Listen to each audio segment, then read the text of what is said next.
salam sejahtera bagi kita semuanya. Hari ini kita akan sama-sama belajar prosedur tentang memposisikan pasien. Nah, memposisikan pasien ini dibutuhkan untuk apa? Membantu aktivitas pasien yang kadang dibutuhkan posisi-posisi tertentu. Kegunaannya macam-macam ya, ada banyak sekali posisinya. Misalnya ketika memposisikan pasien semi-fowler atau fowler, itu bisa membantu pernafasan pasien. Ya, itu bisa membantu ketika pasien mau makan. Nah, misalnya posisi dorsal recumbens gitu ya, akan memudahkan ketika kita melakukan aktivitas perawatan seperti mau perawatan kateter dan perawatan vulva higien. Posisi-posisi lain nanti kita akan bahas satu persatu. Nah, sekarang bagaimana untuk prosedurnya? Mari kita akan lihat prosedurnya satu per satu.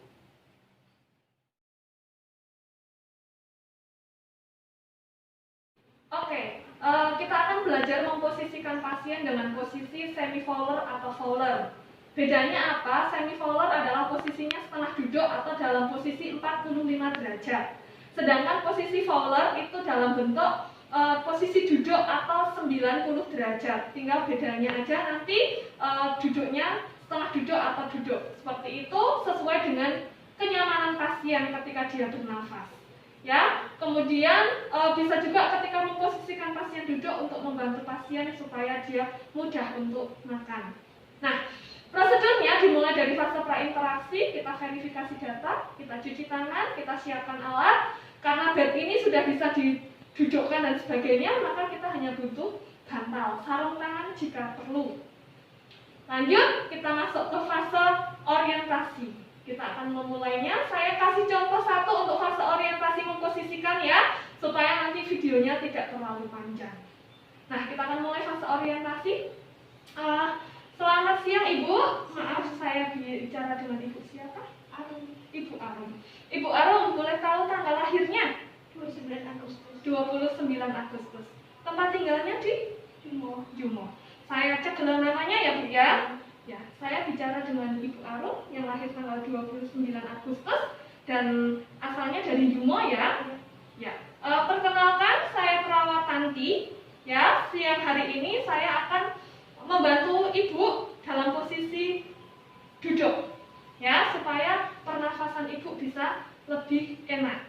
Ya. Nah, adapun prosedurnya nanti saya akan memutar tempat tidur ini ya, yang di bagian bawah supaya Ibu posisinya agak duduk dan saya akan memberikan bantal supaya Ibu bisa lebih nyaman.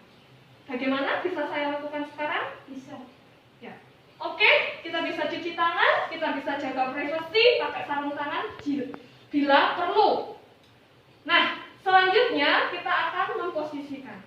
Ketika kita merubah posisi bagian atas supaya lebih mudah, kakinya bisa ditekuk dulu ya Bu ya. Kakinya ditekuk, dipijat seperti ini. Oke, saya akan naikkan sedikit ya Bu bagian atas ya. Saya naikkan. Ya, karena ini bednya sudah bisa diputar, kita bisa putar bednya.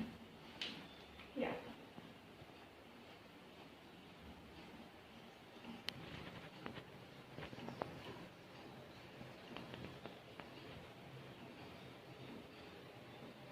Itu adalah posisi 45 derajat bisa dilihat atau posisinya semi-fowler.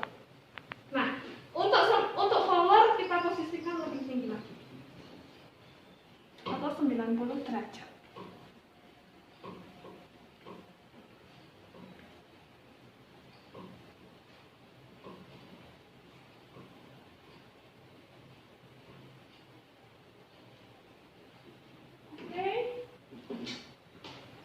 Ya, untuk di bagian ini sudah ada bantalnya, ya. Kalau di bagian belakang sini kalau ada lubang, ya, bisa kita beri tambahan bantal supaya pasien lebih nyaman. Sudah nyaman belum? Sudah. Perlu tambah bantal? Tidak. Oh, pasien tidak mau bantal, jadi kita tidak akan kasih bantal di bagian. Kita kasih bantal aja di bagian kakinya. Permisi ya, bisa diangkat.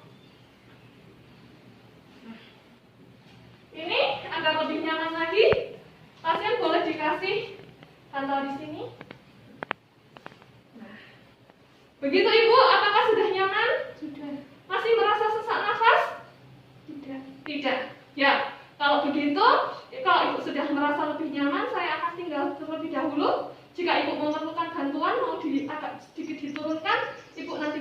memanggil perawat dengan memencet bel ya. Ya, kalau begitu saya tinggal terlebih dahulu. Selamat sore. Sampai jumpa lagi. Terima kasih ya.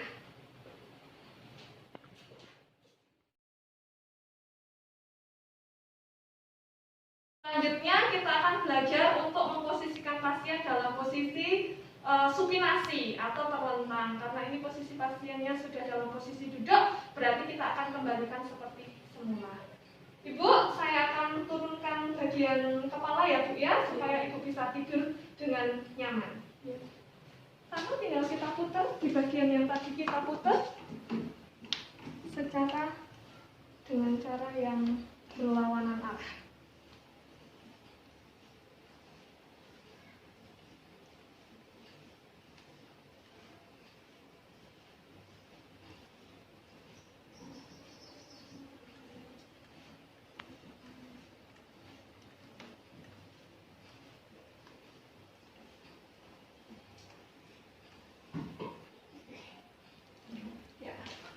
Ibu, apakah bantalnya kurang tinggi?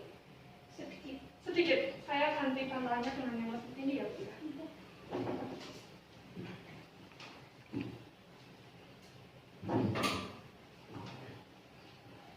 Oke, silakan. Apakah di bagian sini perlu saya ganjal? Tidak. Tidak usah. Oke, tidak saya ganjal karena pasiennya tidak meminta. Ini terlalu tinggi, mau diganjal atau tidak? Tidak. Tidak usah. Saya ambil ya. Ya, oke. Untuk pasien,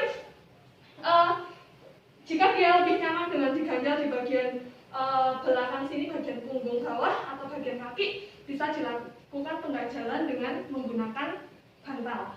Ya, untuk pasien yang tidak sadar, bisa tangannya sedikit dievaluasikan, kasih bantal di daerah sini dan di sebelah sini.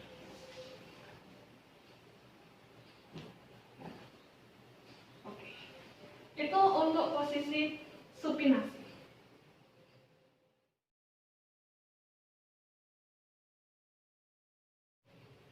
Nah, posisi yang selanjutnya adalah posisi pronon atau posisi telungkup. Posisi ini dibutuhkan misalnya seperti pada kasus ketika kita mau mengeluarkan cairan yang ada di mulut misalnya, atau kita mau membantu pasien untuk mengeluarkan cairan yang ada di paru-paru seperti untuk kegiatan postural drainase, ataupun juga bisa digunakan untuk pasiennya tidur terlalu lama yang bisa menyebabkan penekanan di bagian punggung ini, bisa kita lakukan posisi pronon atau posisi telungkup.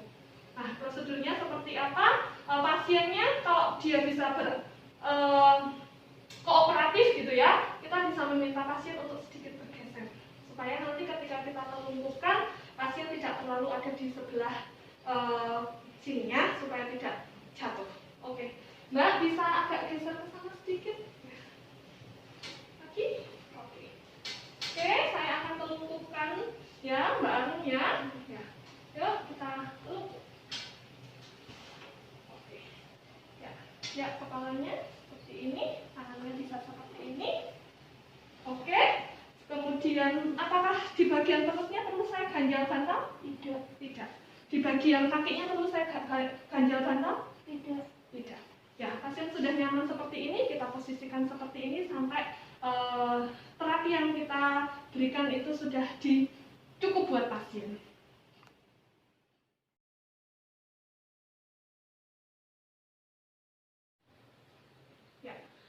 Posisi selanjutnya adalah posisi SIM. Posisi SIM ini adalah posisi miring, baik itu miring ke kanan atau miring ke kiri. Dibutuhkan untuk apa? Untuk alih baring bisa. Untuk menjalankan perasat-perasat tertentu seperti mau colok dubur atau mau memasukkan obat melalui anus atau juga mau melakukan hupnah, baik itu hupnah tinggi atau hupnah rendah. Nah, bagaimana cara memposisikan pasien dengan posisi SIM? Saat ini kita akan mencoba memposisikan pasien dengan posisi SIM kiri. Ya, Mbak saya akan miringkan ya, memiringkan Mbak ya. Mbaknya bisa bergerak ke sana dalam posisi miring. Oke. Oke. Ya, kemudian kita bisa kasih bantal di bagian ini. Nah, ya, tangannya yang satu bisa ditaruh di sini. Oke. Oke. Kurang besar ya bantalnya ya, saya ganti yang agak besar. Taruh di mana?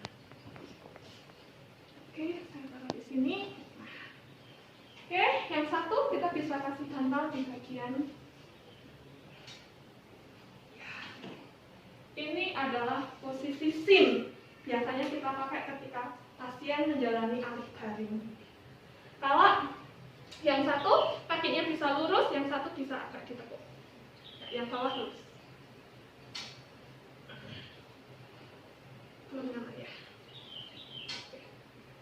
Oke, itu adalah posisi SIM. Ya, kalau kita mau melakukan colok dubur dan sebagainya, tidak perlu ada bantal, cukup yang satu lurus, Mbak, kakinya bisa lurus. Oke. Yang satu ditekuk, jadi kita bisa melihat untuk bagian anus pasien.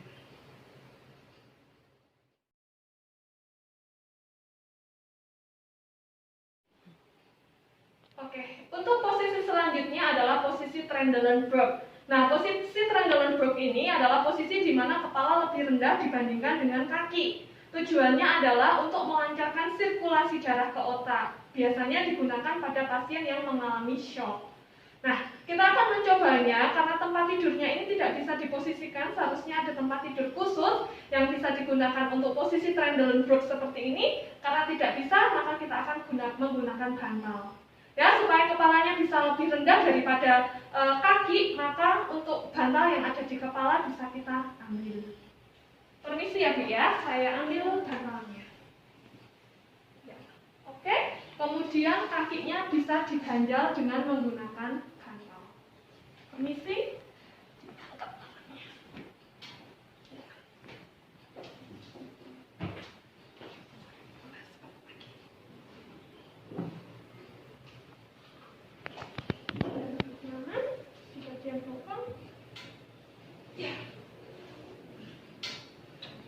Ini adalah posisi Trendelenburg atau kepala lebih rendah daripada kaki.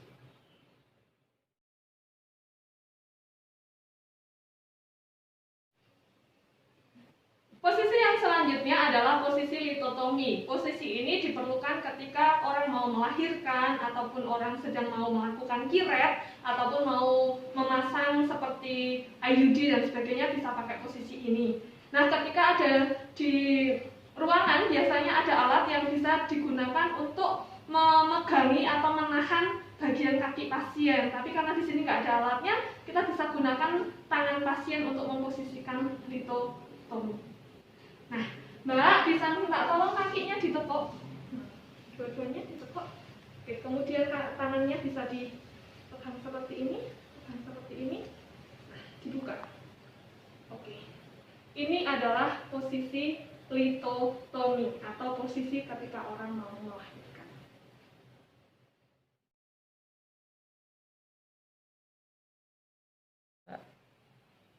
Nah, untuk posisi selanjutnya adalah posisi genu pektoral atau posisi menungging. Posisi ini biasanya dilakukan ketika mau mengeluarkan sekret yang ada di paru-paru bagian bawah misalnya seperti itu, atau mau biasanya untuk ibu-ibu yang sedang hamil, kalau bayinya sudah dalam posisi 7 bulan, 6 bulan, bayinya masih kepala ada di atas, biasanya disuruh posisi seperti ini supaya bisa muter dengan gravitasi. Nah, posisinya seperti apa? Mbak, saya akan membantu untuk memposisikan supaya Mbak dengan posisi menunggingnya bisa telungkup dulu. Ya, oke, telungkup, kemudian kakinya ditekuk, dadanya menyentuh ke bagian tempat tidur. Ya, ini agak ditekuk. Yes. Oke, lagi, ya, oke, ya, boleh miring ke sana. Nah, ini adalah posisi genu pektoral atau posisi menungging. Cairan yang ada di sini bisa turun ke sana atau membantu sekali ketika pasien mengalami masalah di dalam pernafasan.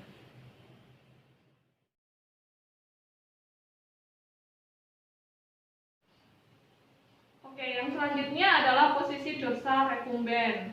Posisi ini digunakan ketika kita mau melakukan perawatan kateter ataupun mau memasang kateter ataupun mau membersihkan bagian genitalia. Bagaimana posisinya? Ibu bisa kakinya ditekuk. Ya. Oke, ditekuk sedikit lagi. Kemudian dibuka ya Bu, supaya terlihat genetawiannya.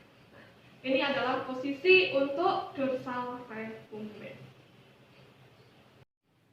Ya, itu adalah cara kita untuk memposisikan pasien. Kita bisa pergunakan sesuai dengan kebutuhan pasien. Pasien mau diposisikan seperti apa, sesuai dengan prosedur yang akan kita lakukan. Nah, untuk selanjutnya, setiap mahasiswa silahkan Anda mempraktekkan ini, dan saya minta tolong setiap ketua kelompok untuk bisa mengawasi setiap anggotanya, kemudian bisa mempraktekkan ini di laboratorium klinik keperawatan atau di mini hospital.